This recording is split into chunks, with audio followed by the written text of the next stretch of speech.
দাঁড়ান দাঁড়ান, আপনিও নিশ্চয়ই বিস্কুট খান।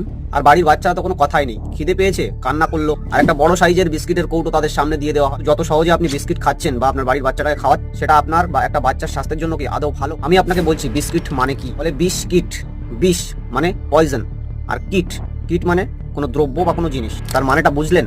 আপনি নিশ্চয়ই জানেন বা শুনেছেন বিস্কিট তৈরি হয় ময়দা ও চিনি থেকে, এবং এই দুটোর কালারই হোয়াইট, সাদা। আর সাদা কালারের কিছু কিছু জিনিস যেমন ময়দা, চিনি বা লবণ, এই ধরনের জিনিসগুলোকে বলা হয় হোয়াইট পয়জন। আর আশ্চর্যের বিষয় যে এইগুলোকেই 95 থেকে 99% প্রোডাক্টের ভিতরে ইউজ করা হয় এখনকার দিন, এবং যেগুলো আমরা প্রতিদিন খেয়েও চলেছি। খাদ্য সুরক্ষা আধিকারিকরা একটা নামী কোম্পানির বিস্কিটের প্যাকেট সংগ্রহ করে, সেটা থেকে নমুনা সংগ্রহ করার পর সেটাকে পরীক্ষার জন্য পাঠায় তারা, এবং রিপোর্ট দেখে যেটা জানা যায় যে এই ধরনের বিস্কিট একদমই স্বাস্থ্যের জন্য ভালো নয়, টোটালি আনসেফ। ক্রিম রোল নাই, সেটার পরীক্ষা করাই। মিডিয়াম ফ্যাট ডেজার্ট বিস্কিটের নমুনা সংগ্রহ করে, সেটার পরীক্ষা করাই। প্রত্যেকটাতেই একই রেজাল্ট। ভিডিওটি খুবই গুরুত্বপূর্ণ, শেয়ার করুন সবার সাথে। আর এমন ইনফরমেটিভ ভিডিও দেখতে আমাকে অবশ্যই ফলো করে